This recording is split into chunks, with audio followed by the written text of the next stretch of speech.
Good morning, all the students. Today we can start a new subdivision, that is the Deuteromycotina.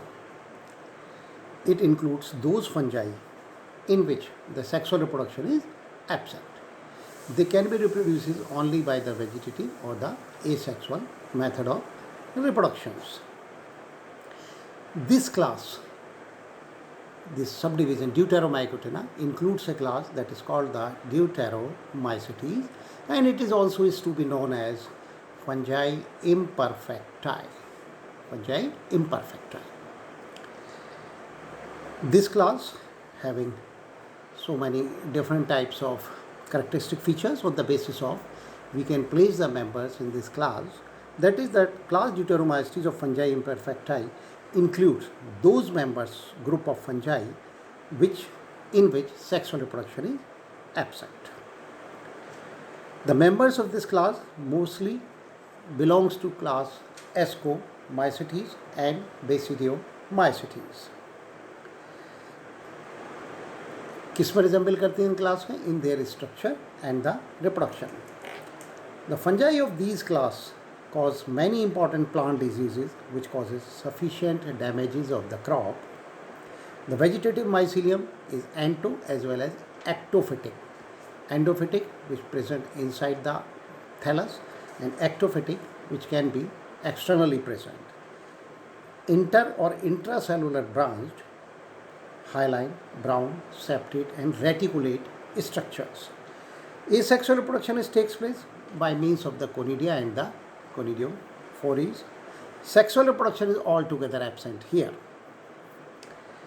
According to Ainsworth in 1973, the subdivision Deuteromycotina has been classified into three classes, which are as Basidiomycetes, Hyphobasidiomycetes and Coelomycetes.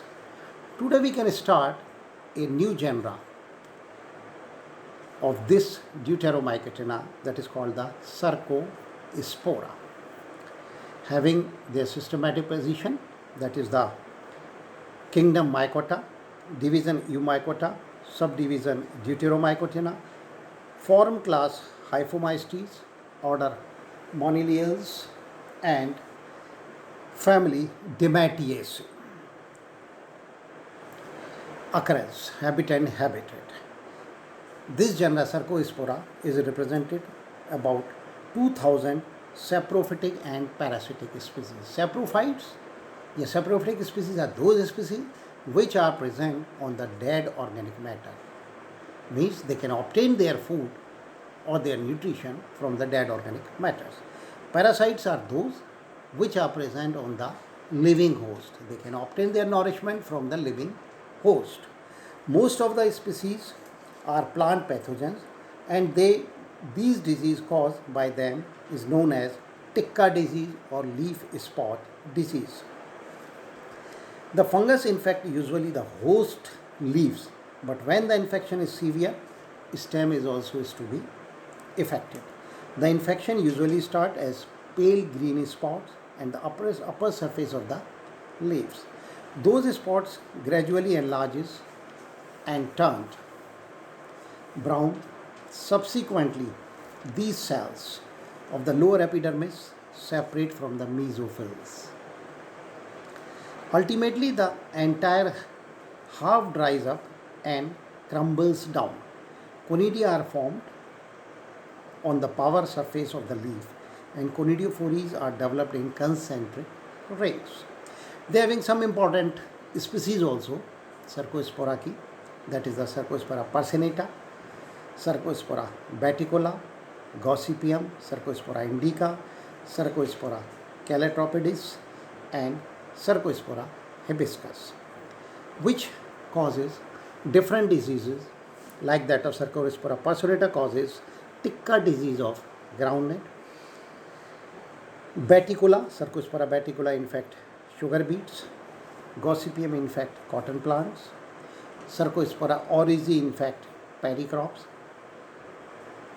Cercospora calotropidis infect Calotropis procera, आँख जिसे आप बोलते हैं Calotropis procera, आँख.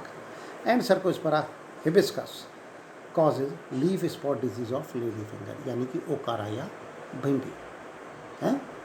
So these are the few important diseases which is to be takes place by the different species of the Cercospora. Now you can write the vegetative structure. The mycelium is profusely branched, hyaline and septate. Septa means which divided the entire mycelium into different segments. It is both external as well as internal. Hyphae grow in between the intercellular cells या intercellular species of the host tissue and obtain their food with the help of branched haustoria.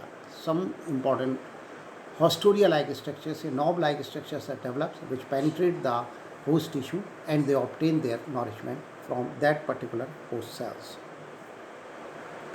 In Cercospora aredicola, the mycelium is intercellular in the earlier stage, but it becomes intracellular after the death of the host cells. Reproduction.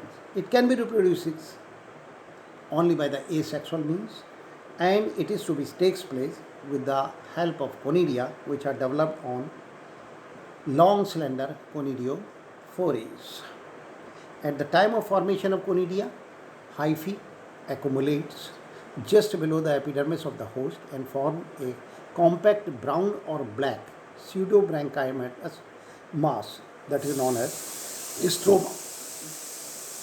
A tuft of short septate, thin-walled and unbranched conidiophores emerges out from the stroma. Each conidiophore produces a conidium at its apex, but the growth of the conidiophore is after the formation of the first conidium. The conidium is straight or curved structure, hyaline, pigmented, slanted, narrow, tapering and transversely septate. After detachment from the conidiophore, conidia leaves a small scar at the place of its attachment. Conidia is dispersed by the wind and they germinate under favorable condition by giving rise to one or more germ tubes. Each germ tube ultimately develops into a new mycelium. यानी कि जब germination होता है conidia का तो lateral side में और ये एक ट्यूब लाइक स्ट्रक्चर्स डेवलप करती है which are called the germ tubes and each germ tubes it turns into new mycelium. The best temperature for the growth of the fungus is 24 to 28 degree centigrade. So this is all about the genera Cercospora.